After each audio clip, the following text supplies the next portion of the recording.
उत्तर प्रदेश के एक छोटे से कस्बे सोनपुर में एक पुराना सा 2 कमरों का घर था। उसी घर में रहता था रमेश शर्मा, एक साधारण आदमी जिसकी आंखों में ज्यादा सपने नहीं थे। बस परिवार को 2 वक्त की रोटी देना ही उसका सबसे बड़ा लक्ष्य था।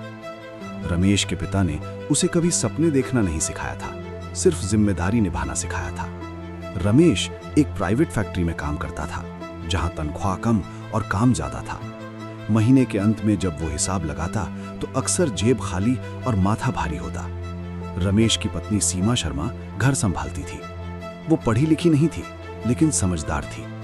उसने गरीबी को गले लगाना सीख लिया था। गैस खत्म हो जाए तो लकड़ी जला लेती, बच्चों की फीस बढ़ जाए तो अपने कंगन गिरवी रख देती। सीमा का सपना कभी बड़ा नहीं रहा, बस ये चाहती थी कि उसके बच्चे वो दर्द न झेलें जो उसने और रमेश ने झेला। उनका बड़ा बेटा आदित्य शर्मा था, 17 साल का, पतला सा लेकिन आंखों में चमक लिए हुए। वो पढ़ाई में औसत था, पर एक चीज में उसका दिल बसता था, क्रिकेट। आदित्य जब बल्ला पकड़ता तो मानो दुनिया रुक जाती। गली का टूटा फूटा मैदान उसका स्टेडियम बन जाता और टेनिस बॉल उसकी उम्मीद। आदित्य के लिए क्रिकेट सिर्फ खेल नहीं था, वो उसकी सांस थी।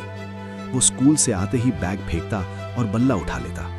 जब वो कवर ड्राइव खेलता तो मोहल्ले के लोग रुक कर देखने लगते। कई बार कोच इमरान खान, जो कस्बे की एक छोटी क्रिकेट एकेडमी चलाते थे, उसे देखते और कहते, लड़के में टैलेंट है, बस सपोर्ट चाहिए। लेकिन सपोर्ट, ये शब्द रमेश के घर में सबसे महंगा था। एक शाम आदित्य हिम्मत करके बोला, पापा, मुझे क्रिकेट एकेडमी ज्वाइन करनी है। रमेश ने अखबार नीचे रखा और थकी हुई आंखों से बेटे को देखा। फीस कितनी है? 2000 महीने की और किट अलग से। रमेश के हाथ कांप गए। 2000 रुपए उसके लिए सपने नहीं, 1 महीने का राशन थे। ये सब अमीरों के शौक हैं आदित्य, रमेश ने कड़क आवाज में कहा। हमारे घर में खेलने से पेट नहीं भरता। आदित्य चुप हो गया, लेकिन उसके अंदर कुछ टूट गया। उसी रात उसने अपनी डायरी में लिखा, अगर मैं गरीब पैदा हुआ हूं तो क्या मुझे सपना देखने का भी हक नहीं? सीमा ने बेटे की आंखों में आंसू देखे, पर वो भी मजबूर थी। बेटा, तेरे पापा बुरे नहीं हैं, बस हालात खराब हैं, ये कहते हुए उसकी आवाज भर आई। अगले कुछ महीनों में घर की हालत और बिगड़ गई। रमेश की फैक्ट्री में काम कम हो गया। कभी बिजली का बिल, कभी माँ की दवा, कभी स्कूल की फीस, हर तरफ से दबाव। आदित्य अब चुपचाप खेलने लगा, बिना किट, बिना कोच। सुबह जल्दी उठकर दौड़ता, पुराने बल्ले से प्रैक्टिस करता। कभी कभी छत पर अकेले गेंद उछालकर खुद ही खेल लेता। एक दिन स्कूल में इंटर स्कूल क्रिकेट टूर्नामेंट का नोटिस लगा। आदित्य का दिल जोर से धड़का। टीचर ने कहा, जिसे खेलना है अपने पेरेंट्स की परमिशन लाना। आदित्य घर आया, कागज हाथ में था, दिल डर से भरा। रमेश उस समय हिसाब लिख रहा था। पापा, बाद में बात करना, अभी दिमाग खराब मत कर। रात को जब सब सो गए, आदित्य छत पर बैठा रहा। उसे लगा जैसे उसका सपना धीरे धीरे दम तोड़ रहा हो। आसमान की ओर देखकर उसने कहा, भगवान, अगर क्रिकेट मेरा सपना है तो रास्ता क्यों बंद कर दिया? अगले दिन स्कूल में टूर्नामेंट शुरू हुआ। आदित्य खेल नहीं पाया। मैदान के बाहर खड़े होकर वो दूसरों को खेलते देखता रहा। हर चौका, हर छक्का उसके दिल में चोट करता। उसी दिन कोच इमरान खान रमेश से मिलने आए। उन्होंने सीधे कहा, आपका बेटा बहुत आगे जा सकता है। रमेश ने कड़वाहट से जवाब दिया, साहब, आगे जाने के लिए पेट भरा होना चाहिए।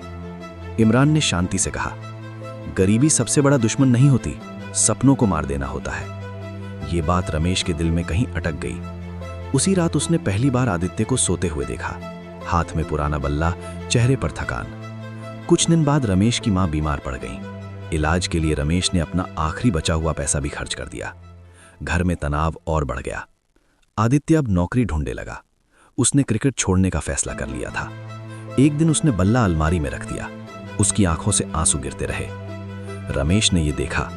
उस पल उसे एहसास हुआ, वो बेटे को जिम्मेदार बनाना चाहता था, लेकिन उससे उसका सपना छीन रहा था। एक रात रमेश ने सीमा से कहा, शायद मैंने गलती की। सीमा चुप रही, बस आंसू बहते रहे। रमेश ने अपनी मोटरसाइकिल बेच दी। अगले दिन उसने आदित्य के हाथ में क्रिकेट एकेडमी की फीस रख दी। पूरा नहीं है, लेकिन कोशिश कर। आदित्य की आंखें भर आईं। वो पहली बार अपने पिता से लिपट कर रोया। संघर्ष अभी खत्म नहीं हुआ था। पैसे की कमी, पढ़ाई का दबाव, समाज की बातें, सब साथ साथ चल रहा था। लेकिन अब आदित्य अकेला नहीं था। कई साल बाद आदित्य एक स्टेट लेवल मैच खेल रहा था। स्टैंड में रमेश और सीमा बैठे थे, आंखों में गर्व, दिल में सुकून।